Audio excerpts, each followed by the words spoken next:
Baik, kita mulai. Kita atur dulu konfigurasinya, buka php.ini, kemudian kita cari file intl, kita hapus komentarnya, kemudian berikutnya kita cari extension zip. Ini juga kita buang komennya. Setelah itu disimpan, kemudian di close. Setelah itu kita buka Visual Studio Code-nya. Berikutnya kita instalkan extension ini untuk membantu proses pembuatan RESTful API kita menggunakan kode igniter 4. Kita pakai kode igniter 4 Spark ya. Install, kemudian kalau sudah ditutup saja.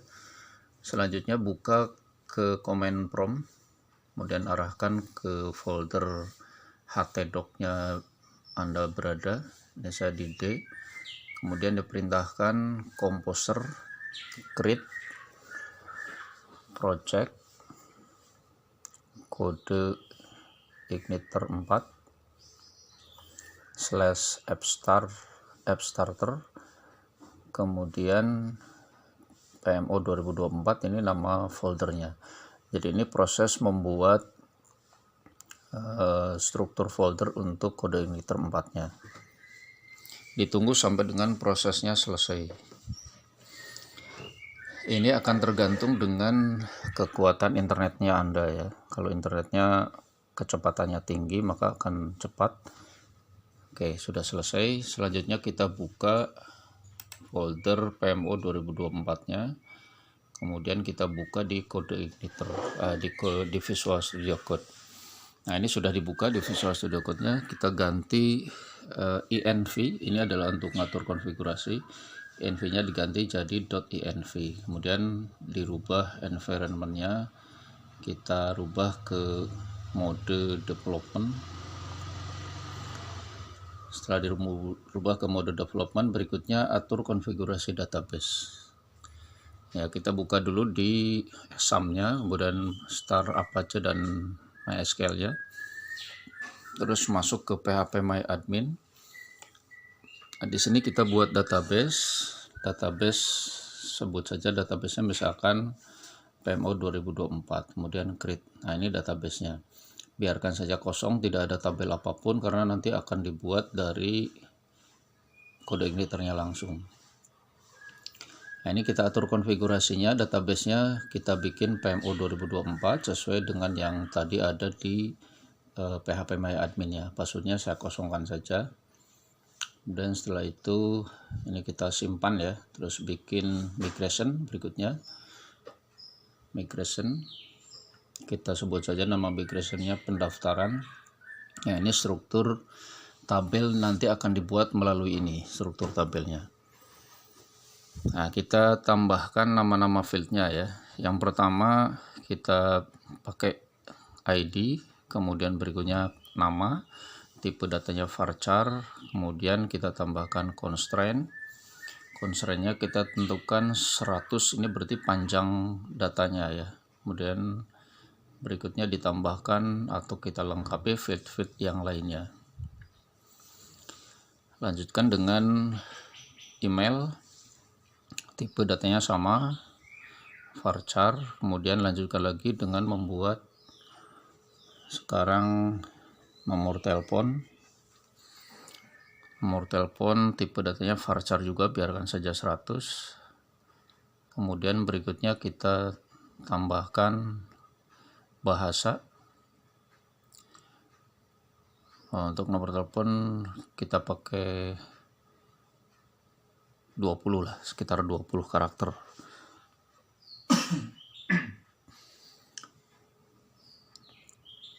Kemudian selanjutnya bahasa ini kita pakai agak panjang nih ya, atau sebelum bahasa jenis kelamin dulu. Kita pakai jenis kelamin, kemudian varchar pakai saja 10, nanti dimasukkannya pria wanita itu ya, 10 karakter kira-kira cukup. Dan dilanjutkan yang berikutnya bahasa ini agak panjang, kita pakai saja 1024, varchar juga. Kemudian dilanjutkan dengan yang berikutnya agama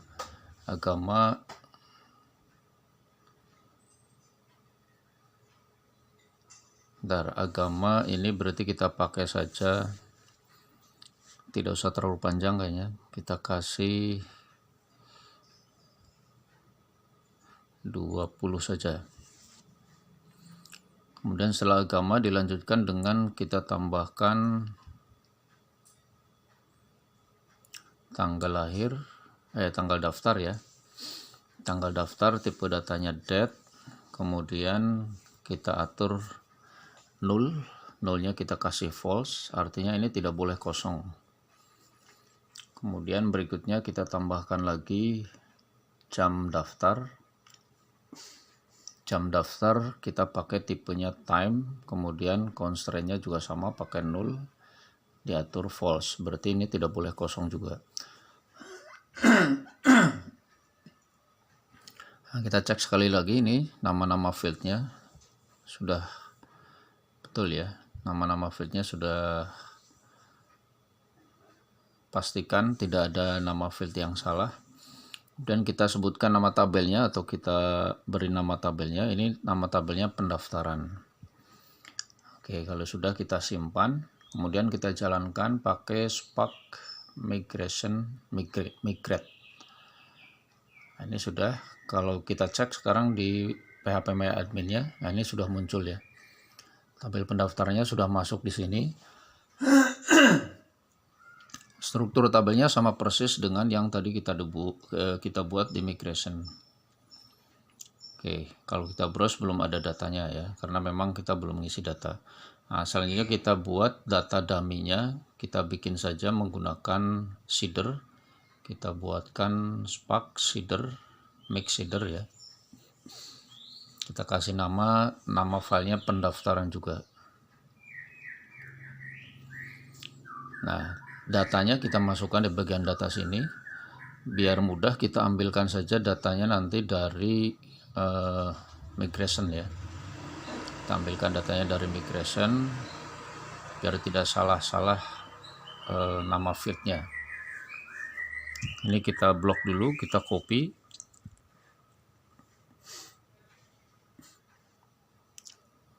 Kemudian masuk ke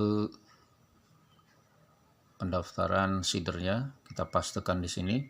Nanti yang kita ambil hanya nama field, kemudian kita beri nilainya. Oke, ini kita buang bagian-bagian yang tidak perlunya.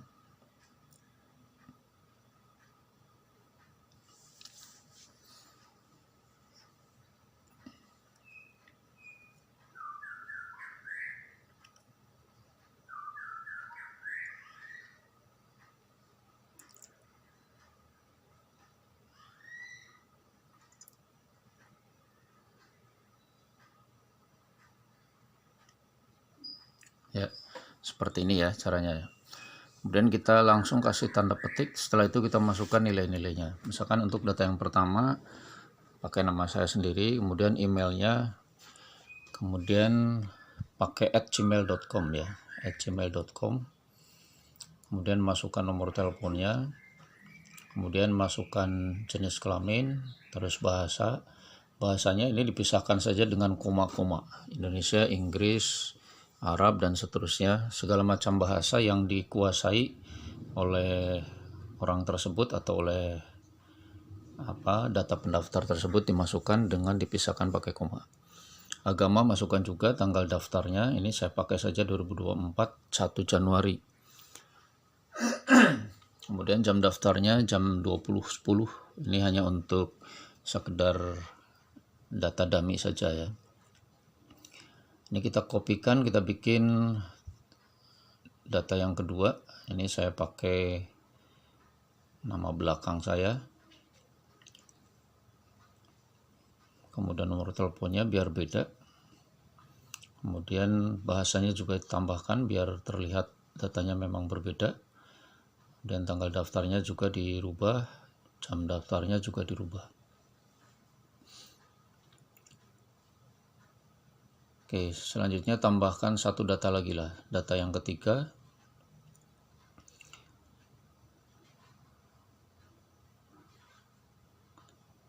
Ya, ini data yang ketiga saya pakai nama lengkap saja, Nandang Hermanto ya. Oke, kemudian nomor teleponnya juga kita ganti, sesuaikan, bahasanya juga disesuaikan. Kemudian tanggal daftar, pokoknya dibikin supaya terlihat datanya berbeda. Oke, kalau sudah, jangan lupa nama tabelnya disesuaikan. Ini nama tabelnya pendaftaran ya. Tadi di migration, nama tabel yang kita pakai adalah pendaftaran. Oke, ini sudah betul.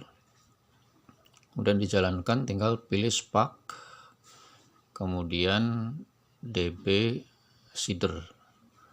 Nah, masukkan nama seedernya. Nama seedernya berarti nama file seeder yang tadi kita buat. Ini namanya pendaftaran.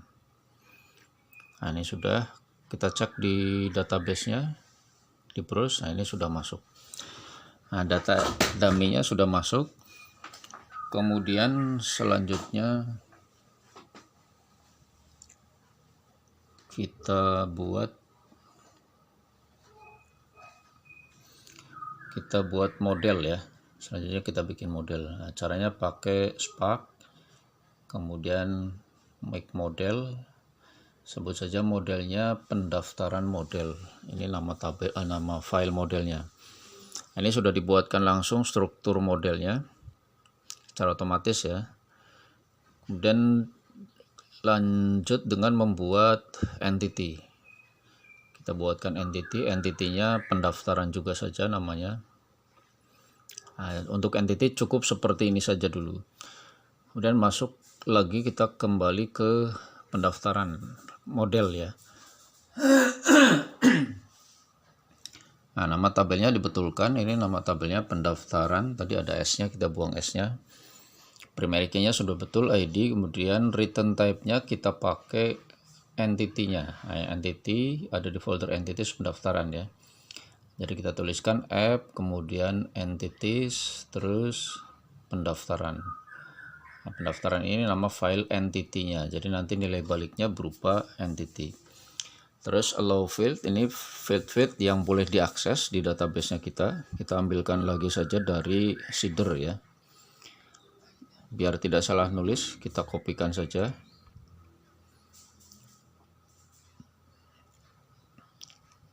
Ya, pastikan di sini. Yang kita butuhkan hanya nama fieldnya saja. Berarti yang kita ambil nama field dan kasih koma di antara nama fieldnya. Oke, biar cepat seperti ini saja. Oke, simpan.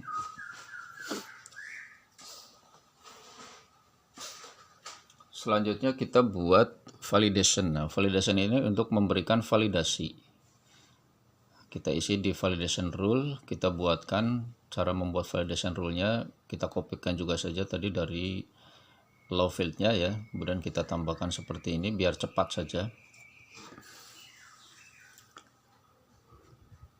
Nah, yang pertama kita atur semuanya harus diisi. Jadi validation-nya yang pertama itu kita sebutkan pakai require.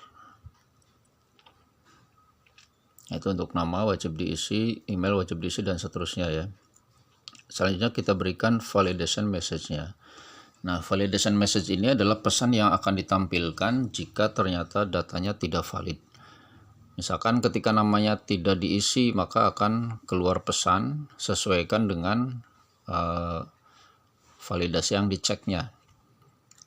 Karena require berarti kan wajib diisi ya, maka kita berikan pesannya seperti ini saja. Ini biar cepat saya ketiknya sekaligus ya. Diperintahkan silahkan masukkan, kemudian kita ambilkan dari nama fieldnya. Ini kita copy nama fieldnya, letakkan di belakang. Nah, jadi nanti ketika namanya tidak diisi, pada saat validasi dicek, maka tampilkan pesan silahkan masukkan nama.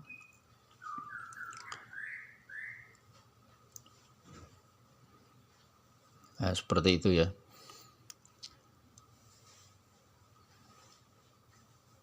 Kita perbaiki nomor telepon, tidak usah pakai tanda strip, jenis kelamin juga, kemudian tanggal daftar juga, jam daftar juga.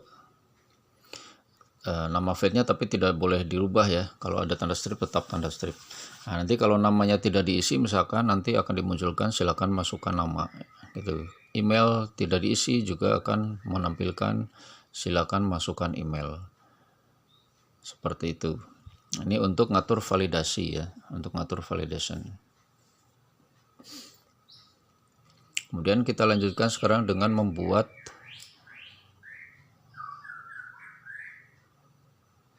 controller ya. Controller dari sini ya pembuatannya. Perintahkan php spark, kemudian make controller,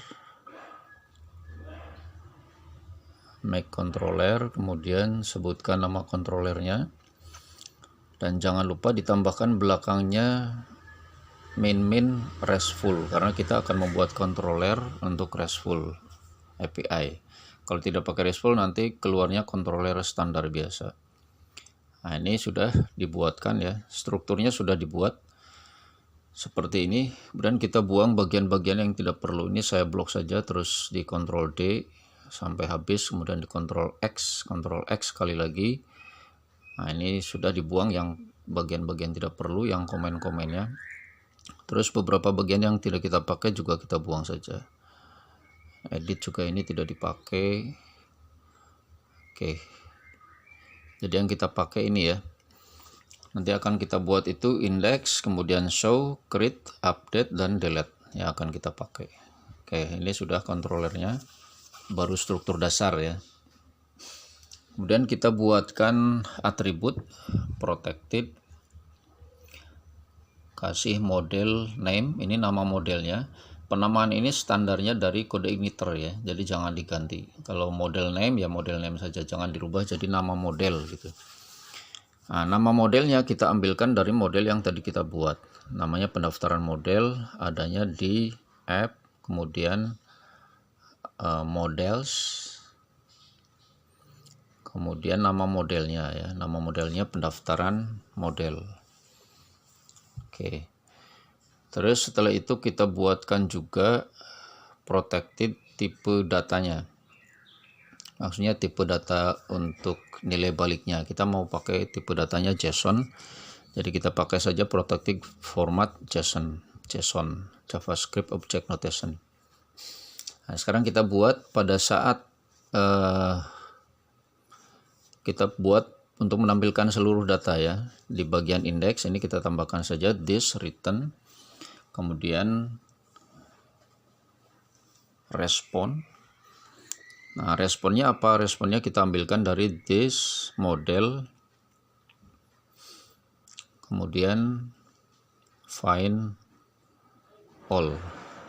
Ya, find all ini berarti untuk ngambil semua data ya. Nah, ini untuk ngambil semua data.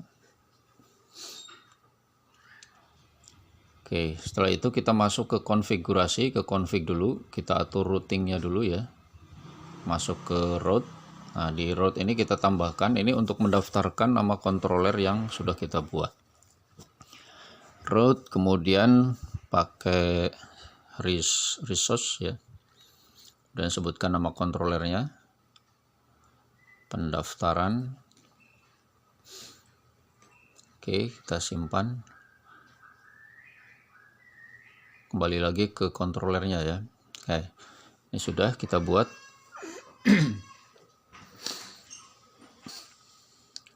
Nah, sekarang kita jalankan coba servernya ya. Ini menjalankan server PHP Spark Serve, kemudian dibuka. Nah, ini muncul di localhost 8080.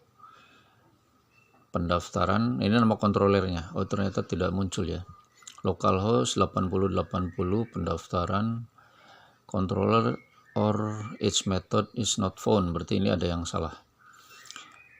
Coba kita cek apakah yang salahnya. Kita lihat dulu di bagian sini.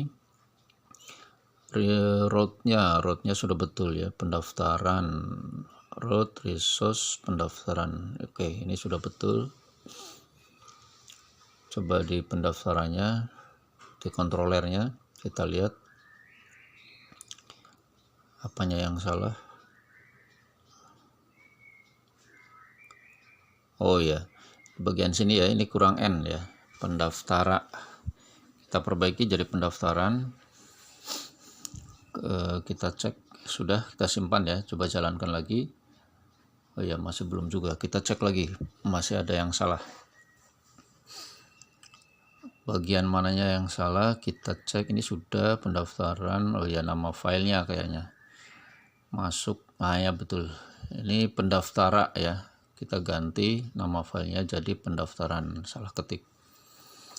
Oke, kalau sudah disimpan harusnya sudah jalan. Ini kita simpan, coba jalankan lagi. Ya, berhasil. Ini datanya sudah muncul ya. Metode index ini untuk menampilkan semua data. Kita coba di Postman sekarang. Saya bukakan Postman-nya.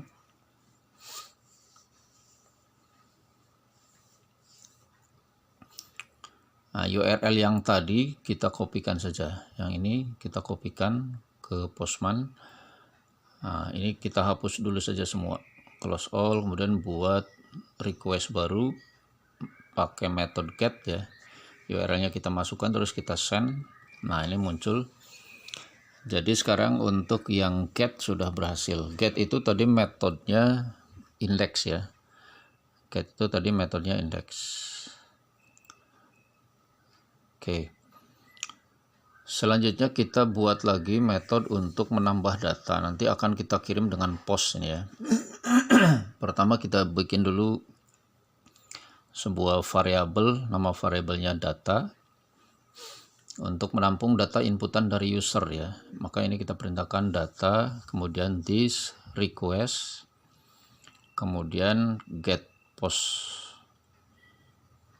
Get post ini nanti digunakan untuk mengambil inputan dari user.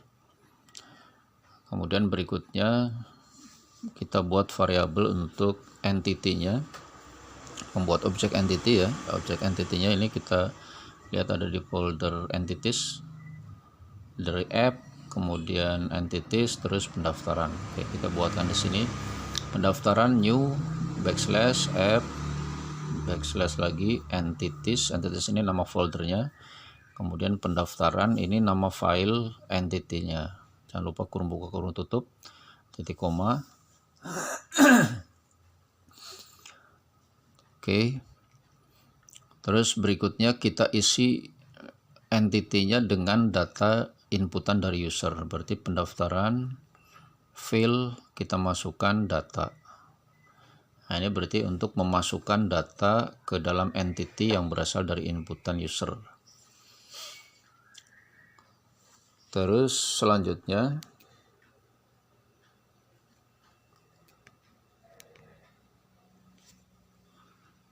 kita buatkan selanjutnya kita buatkan pengecekan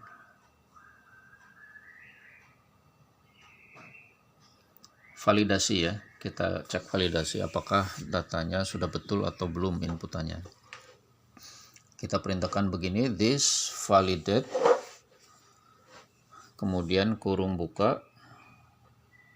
Nah, setelah itu tambahkan this, terus model, kemudian validation rule. Nah, ini validation rule itu yang tadi sudah dibuat di modelnya ya. Yang tadi sudah dibuat di model. Kemudian koma, berikutnya this validation, this model, kemudian validation message. Jadi untuk ngeceknya apakah sudah valid atau belum datanya diperintahkan seperti ini. Jika belum valid maka ditampilkan pesan errornya. Nah, belum valid berarti kasih dolar ya depannya untuk negasi, not gitu. Jika belum valid maka tampilkan responnya berupa failed tapi ya, failed. Jika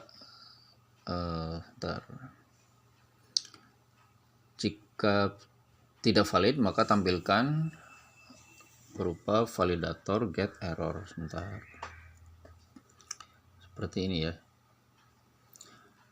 Kemudian berikutnya, jika datanya sudah valid maka lakukan proses penyimpanan. Nah, penyimpanannya kita berikan saja perintah this, kemudian model, terus berikutnya save.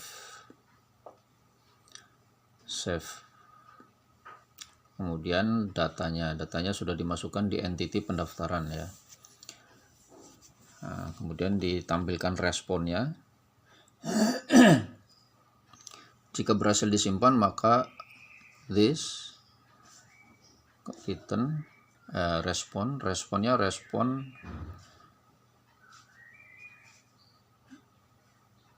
created ya, karena berhasil dibuat, berarti this respon created. Nah, tampilkan datanya, terus belakangnya message-nya kita ganti dengan pesan pendaftaran berhasil dibuat. Pendaftaran berhasil dibuat. Oke. Ya, seperti itu ya. Sekarang kita coba. Ini dikopikan saja di Postman-nya, kemudian metodenya kita ganti menjadi post. Nah, sekarang kita jalankan send. Nah, ini ada error ya.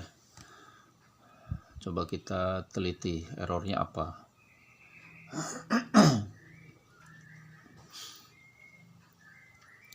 Errornya, oke, kembali lagi ke sini, apa yang menyebabkan errornya.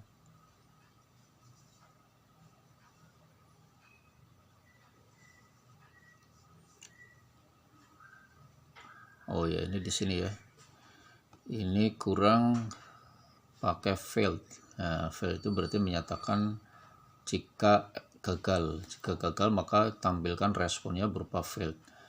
Nah, sebutkan failed, kemudian ini tambahkan lagi this, terus validator get error ya. Simpan, kita coba cek, jalankan lagi. Nah, ini sudah betul. Kita belum mengisi data sama sekali, maka keluar pesan error seperti ini ya. Jadi datanya harus dilengkapi. Oke, itu hasil dari nama require, maka keluarnya silahkan masukkan nama, kemudian dan seterusnya gitu ya. Terus kita isi data-datanya melalui body, terus kita pilih yang X www form URL encode ya. Key-nya kita masukkan nama fieldnya, misalkan yang pertama kita masukkan nama, sebutkan namanya, sebut saja Anthony Ginting misalkan itu ya. Jalankan. Nah, ini masuk ya, sudah hilang pesan error untuk nama, sekarang muncul pesan error untuk email. Tambahkan emailnya tony@gmail.com misalkan. Kita coba lagi, sudah hilang, sekarang tinggal nomor telepon. Nomor teleponnya juga kita isi. Kita coba. Ini juga sudah berhasil. Sekarang kita coba jenis kelamin. Jenis kelaminnya kita masukkan. Jalankan. Oke, berhasil juga. Kemudian bahasa. Bahasanya kita pisahkan dengan koma-koma ya. Indonesia, Inggris, kemudian Batak misalkan.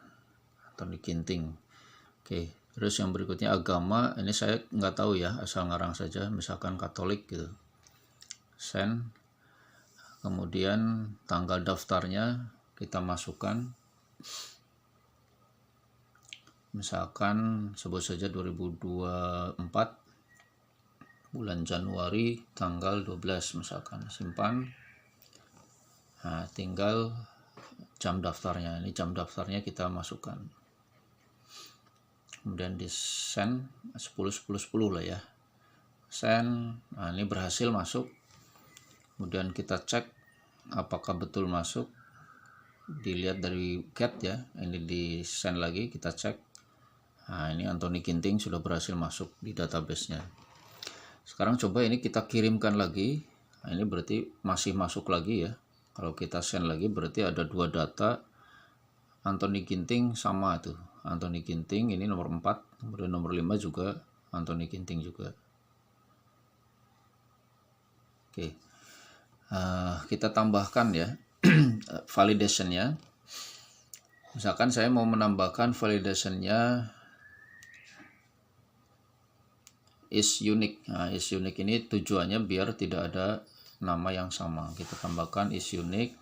Kemudian pendaftaran ini nama tabelnya, nama ini nama fieldnya. Artinya ini berarti nama di tabel pendaftaran harus unik. Nah, di validation message-nya juga disamakan pesannya, is unique. Kemudian ini kita tambahkan, berarti silahkan masukkan nama yang lain gitu ya, misalkan nama sudah digunakan. Ini tujuannya tadi biar tidak ada data yang sama dimasukkan lebih dari satu kali. Nah, sekarang kita coba lagi di bagian post ya, data Anthony Ginting ini kita masukkan sekali lagi, send. Nah, sekarang kalau kita lihat munculnya sudah, silakan masukkan nama yang lain, nama sudah terdaftar, berarti validasinya sudah jalan. Kita ganti, coba nama yang lain ya, misalkan Susi Susanti, kemudian nama emailnya saya ganti jadi Susi, terus jenis kelaminnya wanita. Oke, gini aja, send. Nah, ini masuk ya, Susi Susanti masuk, kayak send sekali lagi. Nah, sekarang tidak mau masuk karena validasi nama harus uniknya sudah jalan gitu ya. Kita cek dari get, lihat ke bawah ya, cuma ada satu ya, Susi Susanti memang cuma ada satu. Oke, terus kembali ke kontrolernya lagi ya. Sekarang kita coba membuat yang bagian update. Ini kita kopikan saja dari yang create karena hampir sama perintahnya. Kita paste bagian-bagian yang berbedanya saja yang kita buat. Yang pertama responnya, kita ganti dengan respon updated karena memang prosesnya update ya. Respon updatednya kita ganti saja dengan pendaftaran berhasil dirubah. Itu yang pertama, bagian yang kita rubah. Kemudian berikutnya yang kita rubah lagi bagian requestnya, ini diganti dengan get raw input ya. Get raw input, kemudian diisi ID-nya dengan ID yang diinputkan oleh user. Data ID sama dengan ID. Nah, ini ID ini diambilkan dari parameternya di atas ya. Terus berikutnya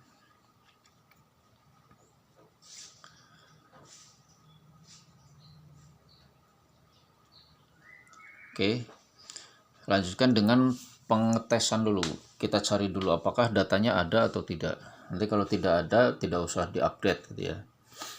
Ini kita cek if this model, kemudian find, cari berdasarkan ID ya, find dalam kurung ID.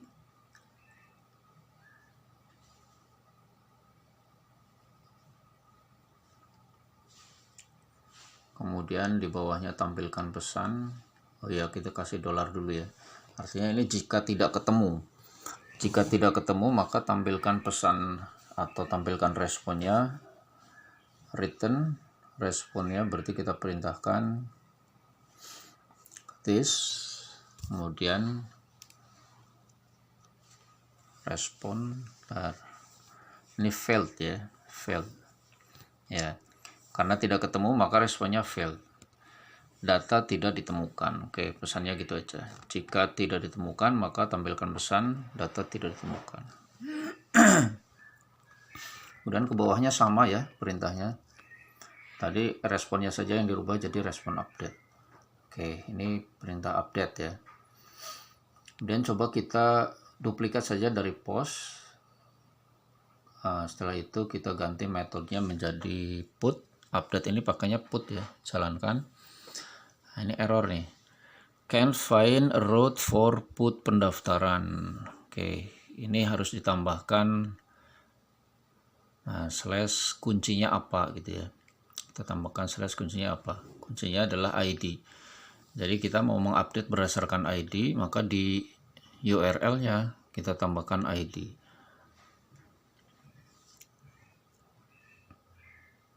Coba kita lihat route-nya dulu ya, route-nya dulu, route list. Nah, ini seperti ini route-nya.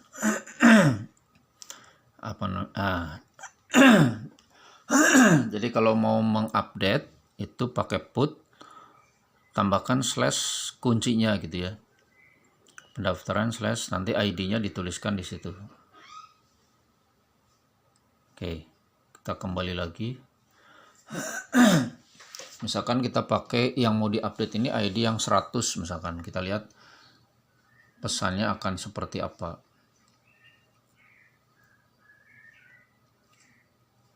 Nah, ini ID nanti keluarnya akan data tidak ditemukan ini karena data 100 tidak ada. Oke.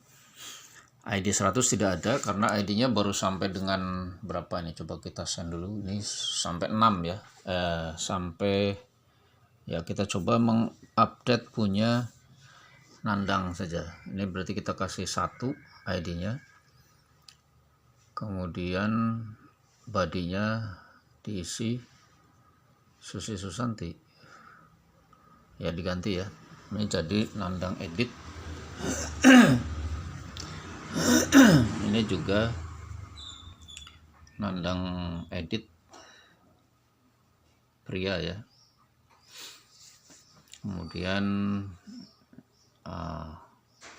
ini diganti Sunda, agamanya Islam. Oke, nanti kita lihat itu akan merubah data yang Nandang ini. Nah, kita jalankan.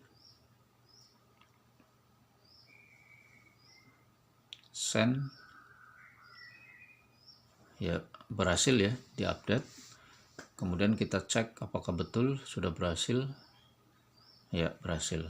Sudah jadi Nandang edit ya. Nama emailnya juga sudah. Oke, ini proses yang update-nya sudah berhasil.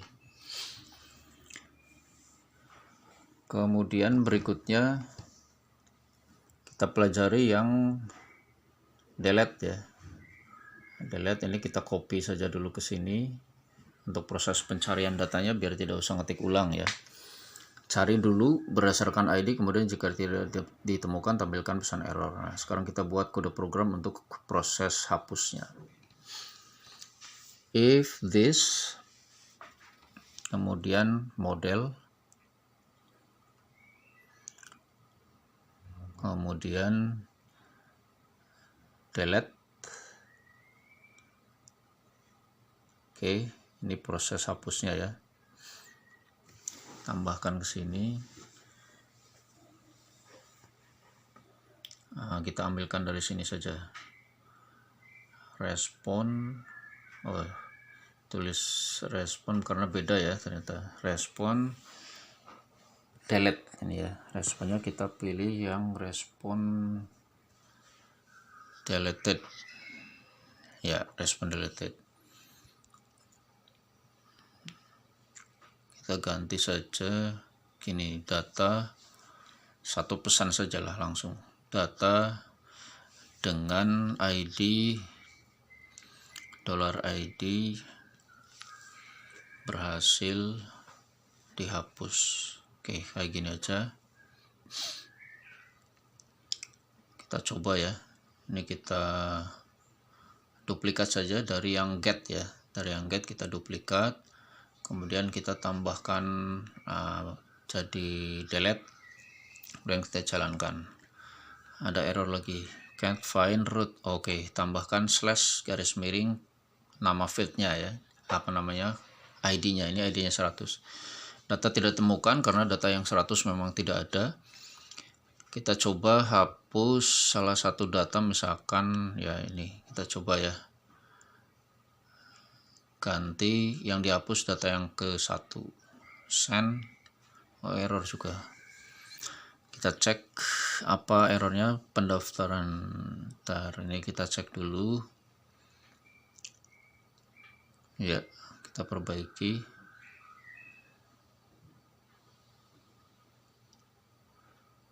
Coba kita kasih begini ya. Kita simpan. Kemudian jalankan lagi. Ya, data tidak ditemukan. Oh, satu datanya sebenarnya sudah terhapus berarti ya. Kita cek. Oh iya, sebenarnya sudah terhapus ya. Berarti penghapusannya sebenarnya berhasil ini. Kita ganti 2. Oke, masih tetap error juga. Error tapi ini datanya terhapus ya. Kita lihat apa nih penyebabnya.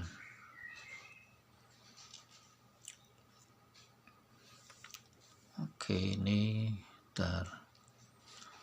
kita buat saja gini aja.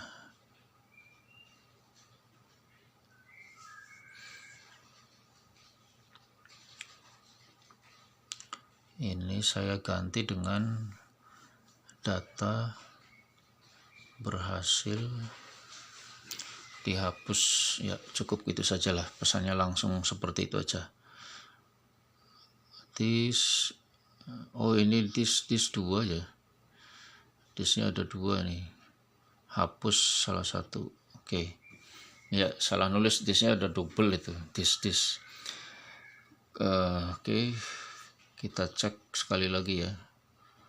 Ambil datanya. Oke, data yang kedua sudah tidak ada.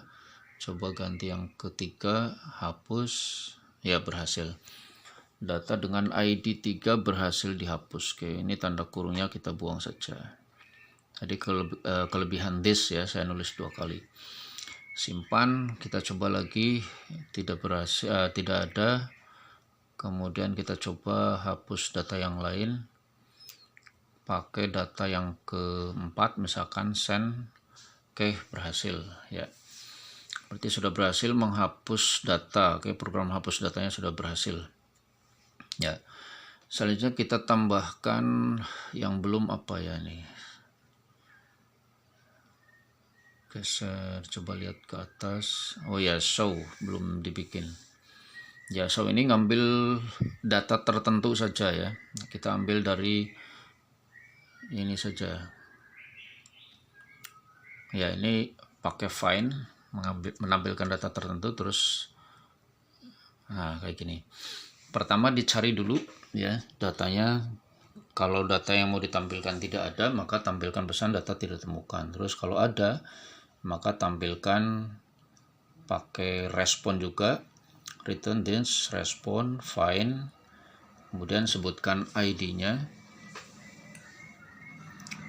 ya. Ini jika datanya tidak ada, tampilkan pesan seperti ini. Jika datanya ada, maka tampilkan datanya. Nah, kita cek. Get-nya diduplikat saja. Untuk ngambil data tertentu juga pakainya metode get juga ya. Nah, ini tinggal kita tambahkan data keberapa yang mau diambil, slash 100 misalkan send. Nah, data tidak ditemukan, data yang ke 100. Kemudian coba data yang ke, cek dulu dari get, data yang ke berapa yang mau kita coba ya. Ini data ke 5 misalkan send. Nah, ini ada Anthony Ginting gitu ya. Data yang ke 6 Susi Susanti. Oke. Itu perintah untuk menampilkan data tertentu, hanya seperti itu.